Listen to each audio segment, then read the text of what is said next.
नमस्कार साथियों, आप सभी का चैनल RK105 में फिर से बहुत बहुत स्वागत है। आज मैं टॉपिक लेकर आया हूँ समोच्च रेखाओं के द्वारा हम किस प्रकार से यू आकार की घाटी का निरूपण कर सकते हैं। तो देखिए ये यू आकार की घाटी। हिमनद अपने मार्ग में क्षैतिज व ऊर्ध्वाधर अपर्दन द्वारा घाटी की तली को चौड़ा व सपाट तथा किनारों को खड़े ढाल वाला बना देता है, तो यू आकार की घाटी का निर्माण होता है। इस घाटी को प्रदर्शित करने के लिए उल्टे यू अक्षर के समान समोच्च रेखाएं बनाई जाती हैं, जिनमें किनारे के तीव्र ढाल को प्रदर्शित करने के लिए समोच्च रेखाएं पास पास बनाई जाती हैं। तो हिमनद अपने मार्ग में क्या करता है, क्षैतिज अपर्दन करता है, ऊर्ध्वाधर अपर्दन करता है, जिसकी वजह से वह अपनी घाटी को क्या करता है, इस यू आकार की जो आकार है इसी की तली के समान क्या करता है, चौड़ा कर देता है और इसके किनारों को क्या करता है, खड़े ढाल वाला बना देता है। इन ये किनारे खड़े दिखाई देने लगते हैं, पार्श्व जो है वो खड़े दिखाई देने लगते हैं। तो इसमें समोच्च रेखाएं आपको पता है यहाँ इनके लिए तो क्या हो जाएगी, पास पास हो जाएगी। और मध्यवर्ती क्षेत्र में यानी कि दो किनारों के बीच की जो समोच्च रेखाएं हैं उनमें काफ़ी दूरी रहेगी। तो चलते हैं डायग्राम शीट की ओर। और पहले से ही जैसे मान लो इस तरफ तो कटक बना हुआ है और ये इस तरफ जो है शीट का ये हिस्सा खाली था, तो मैंने यहाँ पे रेखाएं खींच दी। आप भी ये देख सकते हैं कि जैसे मान लो अगर दोनों तरफ का हिस्सा ये कंप्लीट हो चुका है तो नेक्स्ट पेज पे स्टार्ट कर लीजिएगा, नहीं तो इसी प्रकार आप बना सकते हो, कोई प्रॉब्लम नहीं है। आपने इस प्रकार से जो डायग्राम शीट है, इस डायग्राम शीट पर 12 सेमी और 8 सेमी का एक बॉक्स बना देना, यानी कि 12 सेमी लंबा और 8 सेमी चौड़ा। ठीक है, 3 सेमी 6 सेमी पे निशान और फिर नीचे से ये देखिए हाफ हाफ सेमी पर 8 निशान लगाए और यहाँ पे लिखना आपने 0 यानी 0।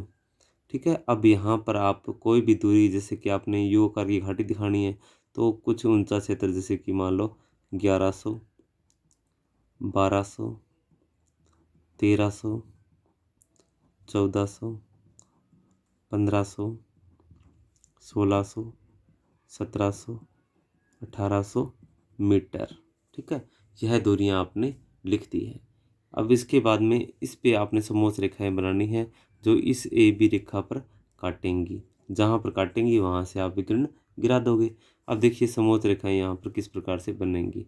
आपने उल्टे यू अक्षर के समान जो है समोच्च रेखाएं बना देनी है, लेकिन मध्यवर्ती भाग के अंदर क्या करना है, आपने दो समोच्च रेखाओं के बीच का जो है वो गैप रखना है, यानी कि ये देखो मैंने इतना रख दिया। इसके बाद में आप समोच्च रेखाएं बिल्कुल इसके पास में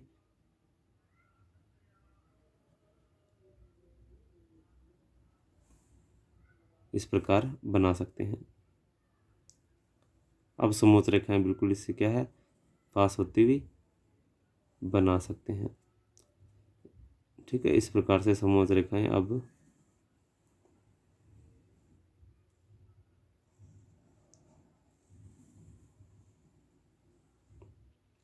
देखिए सबसे गहरा भाग मैंने बताया था ये वाला है, तो इसका मान अपने रख देते हैं, मान लीजिए 1200।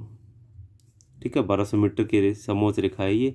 ठीक है, फिर ये 1300, ये 1400 और ये 1500 और ये 1600। इस प्रकार से सभी रेखाओं का आपने मान दे दिया है। ठीक है, तो ये 1600 वाली कौन सी है, यहाँ से देखिए और यहाँ तक ये 1600 मीटर की है। 1200 वाली कौन सी है, तो 1200 की ये रेखा है समोच्च रेखा, यहाँ से लेकर यहाँ तक।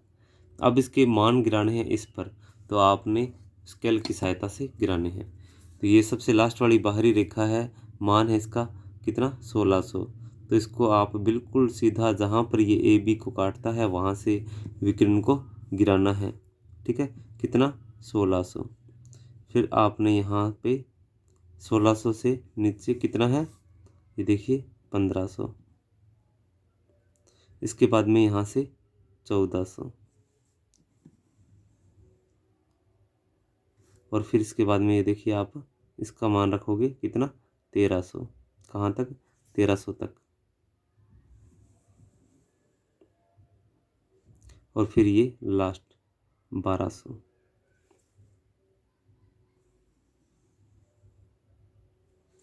इसके बाद में यहाँ से भी इसको आप गिरा ही देना। ठीक है, कितना है ये, तो ये आ गया यहाँ पे 1200,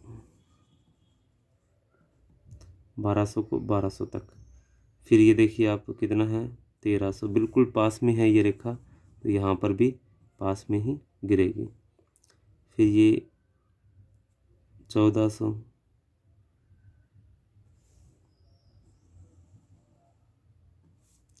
और फिर ये 1500। ठीक है, इससे ऊपर ही रखनी थी। ठीक है, फिर ये देखिए आप कितना है 1600, यहाँ पे ये काट रही है तो यहाँ से 1600। वैसे कुछ स्टूडेंट को ये समझ नहीं आता तो वो क्या करते हैं, कहीं से भी रेखा गिरा लेते हैं। नहीं, जहाँ पर ये ए बी रेखा जो है ये समोच्च रेखा को काटती है, सिर्फ उसी बिंदु से विकिरण नीचे की ओर गिरते हैं, खंडित रेखा नीचे की ओर गिरती है। अब देखिए इसके अंतिम छोर को इससे मिलाइए, फिर इससे इस अंतिम छोर को मिलाइए, और फिर यहाँ से सीधे नीचे की ओर ये देखो इससे मिलाइए, और फिर यहाँ से इस प्रकार से आपने इसके बाद में नॉर्मली जिस प्रकार से आ रहा है नॉर्मली एंगल में इसको यहाँ से यहाँ पर मिला देना है। इसके बाद में यहाँ से ऊपर की ओर ये देखो, और ये बनकर जो है यू आकार की घाटी तैयार हो गया। इसको थोड़ा स्पष्ट दिखाई देने के लिए आप क्या करोगे,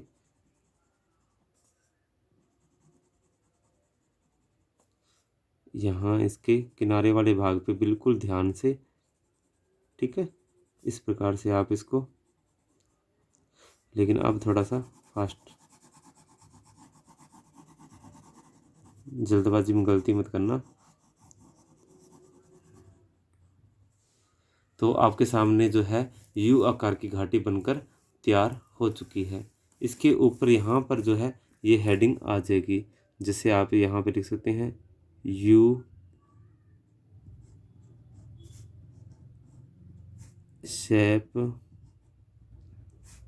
वैली।